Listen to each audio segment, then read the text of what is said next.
Hey amigos, ¿qué tal estáis? Espero que muy bien. Esta vez os traigo algo por fin relacionado totalmente con la historia, algo que espero poder convertir en una serie del canal.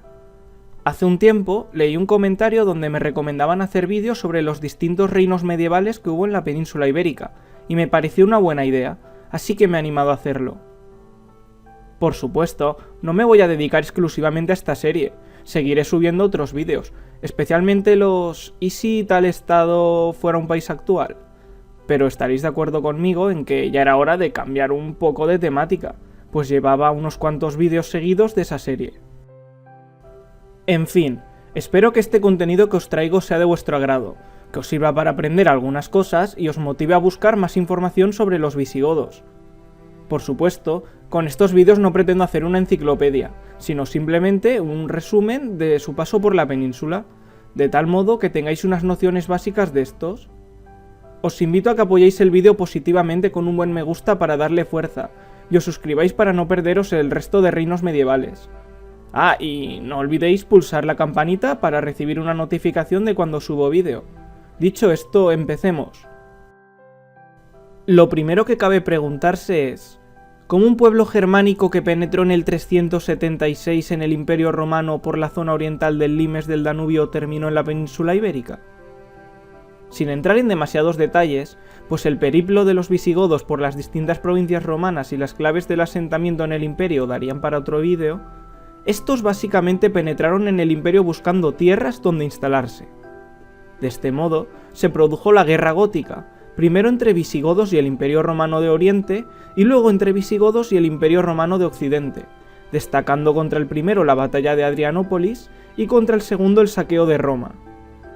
Tras el saqueo de Roma, los romanos decidieron conceder a los visigodos una tierra donde asentarse, el sur de la Galia. Mediante una serie de foedus, o pactos con los romanos, los visigodos se convirtieron en aliados militares del imperio como tropas germanas auxiliares, creando el reino romano visigodo de Toulouse, dentro del Imperio Romano. Así, los visigodos actuarían como garantía de orden en aquella zona del imperio. La zona en la que centraron sus operaciones fue Hispania, de tal modo que fueron extendiendo su influencia en la península, especialmente en la Tarraconense. Recordemos que en Hispania se habían instalado otros pueblos, como los vándalos, alanos o suevos, de ahí que los visigodos intervinieran en ella. Finalmente, en el 476 se descompone totalmente el aparato político imperial romano. Los visigodos terminarán por extender su poder político en la península ibérica, a excepción de la cordillera cantábrica, que nunca terminaron de dominarla completamente, el reino suevo, situado en el noroeste peninsular, y la zona de la Bética. El suceso que terminó por desplazar a los visigodos totalmente a la península fue su derrota contra los francos en la batalla de Boulé, en el 507, en la que murió el rey visigodo Alarico II. No obstante, los visigodos mantuvieron en su poder la Septimania, en el sur de la actual Francia. Era en esta región donde se situaba el poder político oficial, y no en Toledo, pero se irá desplazando progresivamente a esta ciudad, de ahí que el reino sea conocido como Reino Visigodo de Toledo. En todo caso, la población visigoda, apoyada por los ostrogodos, se fue desplazando a Hispania, abandonando la Galia. Por otro lado, el sureste peninsular fue ocupado por los bizantinos. Lo cierto es que el reino visigodo de Toledo fue a grandes rasgos inestable, en esencia debido a la incapacidad de la monarquía en imponerse, dando paso a guerras de facciones por tomar el poder. En unos periodos de su existencia, el monarca era designado por un mecanismo electivo. En otras ocasiones hubo intentos de perpetuar un linaje de reyes y, por descontado, la usurpación del trono era más bien habitual. No obstante, Leovigildo, monarca del 569 al 586, logró asociar al trono a sus dos hijos tratando de crear un linaje regio. Hermenegildo gobernaría en la Bética, región con poderes locales en parte independientes, con el objetivo de fortalecer el control visigodo. Su otro hijo, Recaredo, se cree que fue enviado a la Septimania, la región al otro lado de los Pirineos del reino. Leovigildo supuso la consolidación definitiva del reino, fortaleciendo la monarquía y tratando de integrar en un mismo grupo a visigodos hispano-romanos, los primeros arrianos y los segundos católicos, en favor del arrianismo. Además, expandió políticamente el reino en la península a través de la vía militar, enfrentándose a esos poderes locales independientes de la Bética, a los bizantinos, los suevos y los pueblos del norte peninsular. No obstante, tuvo un grave problema durante su reinado, la rebelión de la Bética, encabezada por su hijo Hermenegildo. Hay diversas causas, como las tendencias independentistas de los hispanorromanos de esa región, la oposición de estos a la centralización monárquica o el conflicto entre arrianismo y catolicismo. Lo que detonó la contienda fue la conversión de Hermenegildo al catolicismo y su proclamación como rey. La guerra culminó con la victoria de Leovigildo, aprovechando para dominar la Bética. Además, durante el conflicto se produce la muerte del rey suevo, que había acudido a la Bética con un ejército, pero no se sabe realmente a favor de quién iba a luchar, si de Hermenegildo o de Leovigildo. En todo caso, el reino suevo se integró en el visigodo. La asociación al trono de Recaredo funcionó, y sucedió a su padre en el 586. Recaredo se convierte al catolicismo para terminar con la disputa entre arrianos y católicos. Además, convirtiéndose, atraía a la nobleza hispanorromana y al clero católico. A partir de ahora y, progresivamente, la élite visigoda hispanorromana irán fundiéndose en una única clase dominante. Es en el Tercer Concilio de Toledo, en el 589, donde se adopta definitivamente el catolicismo, pero también se fusiona el poder religioso y político. Será en los concilios de Toledo donde se organice el reino religiosamente, pero también se legisle y represente la clase dirigente, esto es, los obispos y la aristocracia militar terrateniente, tanto hispanorromana como visigoda. Después de todo esto, la sucesión hereditaria terminó fallando, ya que Liuba II, hijo de Recaredo, fue asesinado en el 603, dando paso a una lucha de facciones por tomar el trono.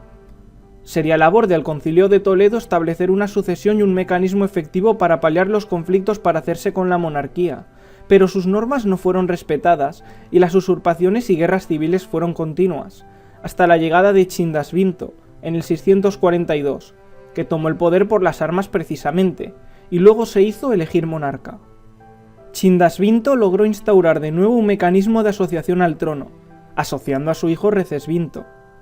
El reinado de ambos supuso un reforzamiento del poder monárquico, y fue durante su monarquía cuando se estableció posiblemente una de las recopilaciones de leyes más famosas y relevantes en Hispania, la Lex Visigotorum o Liber Iudicorum. En definitiva, lo que parecía que iba a ser el asentamiento de una dinastía fuerte terminó en nada, pues Recesvinto recuperó el principio electivo, siendo sucedido por Wamba en el 672. Ello, por supuesto, no evitó las guerras civiles en el reino. Así, nos acercamos al final del reino visigodo de Toledo, no por la expansión de los musulmanes, sin, por supuesto, eliminar este factor, sino especialmente porque no habrá un poder fuerte en la península ibérica cuando ellos lleguen. No hablamos ya de distintas facciones de nobles con sus clientelas para hacerse con la corona, sino que cada vez la institución monárquica es más débil. El fin del reino visigodo es el fracaso de la monarquía como institución cohesionadora del reino. ¿Por qué fracasó? El poder político se fragmenta progresivamente, pasando de ese estado unitario a territorios cada vez más pequeños, suponiendo una independencia de los poderes regionales. Esto sucedió debido al auge de la aristocracia, que tenía funciones administrativas y militares y el dominio sobre la sociedad rural. Aprovechan su posición para no pagar impuestos, pero también para quedarse con los impuestos públicos correspondientes a la monarquía, de tal modo que la riqueza del monarca de turno se basa solamente en sus dominios patrimoniales, es decir, las tierras de aquel que es el rey, y no de la corona. Y por si fuera poco, el rey, que muchas veces sale de esas facciones en guerra por el poder, recompensa a aquellos nobles que le han apoyado a llegar al trono, debilitando la institución monárquica. Por lo tanto, la monarquía pasa a ser un poder más que pugna por hacerse con el control del reino. Buena prueba de ello es el fracaso de la monarquía en atraer hacia ella a la aristocracia con leyes militares, como la de Wamba. En definitiva, esta es la dinámica de las últimas décadas del reino visigodo, pero que, en cierto modo, no difieren mucho de lo que había sido la dinámica política del reino. Es en este contexto cuando, a principios del siglo VIII, se produce un conflicto entre la facción de Witiza, rey de los visigodos, y Rodrigo o Roderico, que, como os comento, es una lucha más por el poder que tenía lugar en el reino de Toledo. Witiza murió alrededor del 710 en extrañas circunstancias, pero la guerra continuó entre ambas facciones. En el otro lado del estrecho de Gibraltar se había asentado un poder nuevo, musulmán, y la facción de Witiza solicitó su apoyo en el conflicto. Así, en el 711 entró en la península el primer contingente musulmán, y lo había hecho para quedarse. El ejército de Rodrigo, el cual es considerado el último rey visigodo, fue derrotado en la batalla de Guadalete. Los musulmanes comprendieron cuál era el panorama político de la península y advirtieron que no les sería costoso hacerse con ella. El poder en Hispania estaba tan fragmentado y débil que podía ofrecer nula resistencia a un Islam cohesionado y en plena expansión. El reino visigodo de Toledo había llegado a su fin, y en menos de 10 años, la práctica totalidad de la península estaría bajo su dominio.